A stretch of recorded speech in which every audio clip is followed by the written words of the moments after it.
So hey guys, welcome back to another video. और आज के वाले वीडियो में हम लोग बात करने वाले हैं, जैसा कि आपने थंबनेल और टाइटल में देखा, मैं नहीं बताऊंगा।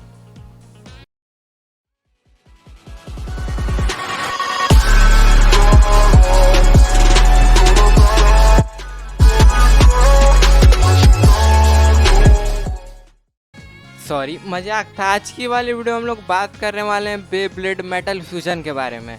बेब्लेड मेटल फ्यूजन जो कि आपको सुबह के 7 बजे मार्वल HQ पे देखने को मिल जाता है, लगभग 1.5 घंटे, मतलब कि 3 एपिसोड आपको बिल्कुल नए नए देखने को मिल जाएंगे अगर आप सुबह 7 बजे उठ सकते हो तो। और मैंने कुछ दिन ट्राई भी किया, मैंने उठा, मतलब कि उठने की कोशिश की और मैं उठ भी गया। लगभग 4 से 5 दिन मैंने भी देखा, लेकिन उसके बाद मेरे में इतनी हिम्मत सामर्थ्य नहीं बची थी, ताकत भी नहीं थी मेरे में, जो मैं सुबह 7 बजे से पहले उठता। तो दिस इज़ माई स्टोरी। तो मैंने क्विट कर दिया और सोचा कि भाई रहने दो, शायद टाइम चेंज हो जाए तो मैं देख सकूं इसको टीवी पे। और भाई ऐसा अभी तक तो नहीं हुआ है, और लिटरली मैं कोशिश कर रहा हूँ कि शायद कभी तो टाइम चेंज हो यार। और मैंने देख के ख़त्म भी कर दिया फ़ोन पे। हाँ, इंग्लिश डब में मैंने देखा। इंग्लिश डब बहुत अच्छा है, अगर आपको पता है या नहीं। आप लोग यूट्यूब पे फ्री पे देख सकते हो आराम से, कोई आपको दिक्कत नहीं आने वाली है। मतलब कि पूरा मेटल सागा आप फ्री में देख सकते हो यूट्यूब पे ही। आपको कोई वेबसाइट में जाने की ज़रूरत नहीं पड़ेगी। आपको इंग्लिश डब में काफ़ी अच्छी डबिंग है। आप लोग कार्टून पावर अप एक चैनल आप लोग सर्च कर लेना, आपको वहाँ देखने को मिल जाएगा। बिल्कुल सही है, मतलब कि आपको पूरा मेटल सागा देखने को मिल जाएगा, ना ही सिर्फ मेटल फ्यूज़न। ठीक है, अब ये तो रहा कि आप लोग मेटल फ्यूजन कैसे देख सकते हो इंग्लिश डब में। एक दिन में आप लोग ख़त्म कर लोगे, इंग्लिश डबिंग आपको समझ में आ जाएगी, उतना कुछ पेचीदा नहीं है। मैं बहुत आराम से समझ गया था, मतलब कि लगभग सब समझ जाएंगे। ये तो रहा इंट्रोडक्शन, आप कैसे देख सकते हो बेब्लेड मेटल फ्यूजन। अब हम लोग बात करते हैं थोड़े सीरियस टॉपिक पे कि मेटल फ्यूजन उतना पॉपुलर क्यों नहीं हो रहा है जितना कि हमारा बेब्लेड बस्ट टर्बो हुआ था, जब वो कुछ ही महीनों पहले आया था दिसंबर में। 7 दिसंबर वो तारीख थी, शायद मुझे सही से याद है। जब वो आया था वो बहुत पॉपुलर हुआ था, लगभग मैंने भी देखा था, क्योंकि उसकी टाइमिंग बहुत सही थी। 7:30 बजे की जो टाइमिंग उन्होंने रखी थी ना, उसकी वजह से शायद मैं एक तरीके से बोल सकता हूँ कि बेब्लेड बस्ट टर्बो इतना फेमस हो पाया, क्योंकि वो टाइमिंग बहुत सही थी। मुझे लगभग 7:30 बजे एकदम मैं फ्री, एकदम मस्त रहता हूँ। वैसे तो लॉकडाउन में सब फ्री हैं, मैं भी फ्री रहता हूँ, पढ़ने लिखने का मुझे कुछ होता नहीं है, आराम से बैठ के देखना होता है। अगर यही टाइमिंग मेटल फ्यूजन की होती ना, लिटरली मैं 1 से आधा एपिसोड भी मिस नहीं करता, क्योंकि मुझे मेटल फ्यूजन जितना पसंद है ना, उतना मुझे बेब्लेड बस्ट टर्बो भी नहीं पसंद है। लिटरली मैं सच बोलूँगा, झूठ बोलने की कोई बात नहीं है। ठीक है, आप लोग मेरी पुरानी वीडियोस भी जाकर देख सकते हो। जब बेब्लेड बस्ट टर्बो आया था, मैंने सबसे पहले अपडेट देने की कोशिश की थी, लेकिन और भी बहुत सारे यूट्यूबर्स थे जिनको पता था कि आने वाला बेब्लेड बस्ट टर्बो, तो उन्होंने बहुत पहले ही वीडियो बना दी थी ऐसी एक प्रेडिक्शन के साथ। वैसे तो बहुत लोग बोल रहे थे कि इस टाइम पे आएगा बेब्लेड मेटल फ्यूजन, इस टाइम पे आएगा, इस टाइम पे, लेकिन वैसा कुछ नहीं हुआ। जब मार्वल HQ को लाना था तो उन्होंने लाया, और जो ये टाइमिंग दिया ना, इतनी घटिया टाइमिंग मैंने आज तक नहीं देखी। वैसे ही जब हंगामा पे शुरू हुआ था बेब्लेड ओरिजिनल सीरीज़ का सीज़न 2 सुबह के 6 बजे, भाई कौन पागल सुबह के 6 बजे उठ के बेब्लेड देखने बैठेगा टीवी के सामने। इतने तो मेरे जल्दी घर वाले नहीं उठते हैं ब्रो, लिटरली मैं कैसे उठ जाऊंगा। तो यही एक थोड़ी बहुत प्रॉब्लम कह सकते हैं, जिसकी वजह से बेब्लेड मेटल फ्यूजन को उतनी TRP नहीं मिल पा रही है, या बोल सकते हैं उतना फेम नहीं मिल पा रहा है जितना वो डिज़र्व करता है।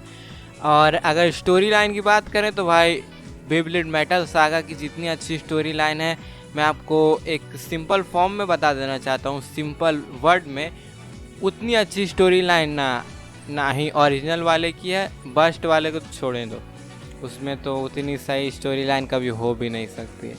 ठीक है, तो बस यही मुझे कारण लगता है जिसकी वजह से बेब्लेड मेटल फ्यूजन उतना फेम नहीं कमा पा रहा है, उतनी पॉपुलैरिटी गेन नहीं कर पा रहा है जितनी उसकी पहले थी।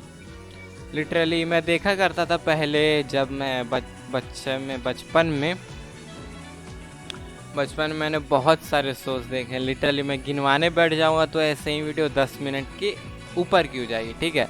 और उस समय मेरा जो फेवरेट हुआ करता था वो था बेब्लेड ना ही ओरिजिनल सीरीज़ की तो भाई बात ही छोड़ दो। उसकी तो मैं मतलब कि स्टोरी लाइन मुझे उतनी फ़र्क नहीं पड़ती थी उस समय कि क्या है क्या नहीं है, देखने से मतलब है, ठीक है। उस समय बेब्लेड ओरिजिनल सीरीज़ मुझे इतनी पसंद थी, मैं आपको लिटरली मैं बता नहीं सकता कि कितनी पसंद थी, ठीक है। एक एग्ज़ाम्पल भी आपको दूंगा, एक शॉर्ट स्टोरी अगर मुझे आपको बतानी हो कि मुझे कितनी पसंद थी तो मैं आपको बताता हूँ। मैं गया था अपने नानी घर और वहाँ पे लाइट चली गई थी जब मुझे बेब्लेड देखना था, तो मैंने वहाँ से यहाँ फ़ोन किया था अपने घर में, जो मेरी बड़ी बहन के फ़ोन पे फ़ोन किया था मैंने। और उसको मैंने बोला था कि जो टीवी के नीचे स्पीकर्स होते हैं उस पर फ़ोन लगाने के लिए। मुझे वीडियो कॉलिंग उस समय मतलब कि नहीं होता था, मतलब कि उतना अच्छा नेटवर्क ही नहीं था हमारे पास। तो हमने बोला था कि लगाने के लिए टीवी के स्पीकर्स के नीचे फ़ोन को, और मुझे सुनना था बस काय की आवाज़। काय हिवाटारी मेरा इतना फेवरेट था बेब्लेड ओरिजिनल सीरीज़ का। आपका भी होगा मुझे पता है, अगर आपने कभी भी बेब्लेड ओरिजिनल सीरीज़ देखी है तो, ठीक है। मैंने बोला था कि फ़ोन लगाने के लिए मुझे उसकी आवाज़ सुननी है, मुझे देखना नहीं है, क्योंकि भाई मैं देख भी नहीं पाता। और अगर उस समय हमें पता भी नहीं था कि ये वीडियो कॉलिंग होता क्या है, ना ही हमारे पास उतने अच्छे फ़ोन थे, ठीक है। तो मैंने आवाज़ सुनी, पूरा एपिसोड मैंने बस कान के पास लगा के उसकी आवाज़ सुनी। वो उस एपिसोड का मुझे एपिसोड नंबर भी याद है, मैं आपको बता सकता हूँ। बेब्लेड सीज़न 3 का एपिसोड 6 या 7 था। उस एपिसोड का नेम तक मुझे याद है। उस एपिसोड का नेम था यू आर द मैन काय, ठीक है। उस एपिसोड में वो लड़ रहा था, वो कौन है, एक जो नया ब्लेडर आया था सीज़न 3 में, उससे वो लड़ रहा था। और मैं बस उसके आवाज़ सुनने के लिए कान के पास लगा के आधे घंटे तक फ़ोन रखा था। उतना क्रेज़ था मेरे अंदर काय के लिए, ठीक है। और ये तो हो गई स्टोरी। अब बात करते हैं बेब्लेड मेटल फ्यूज़न के बारे में।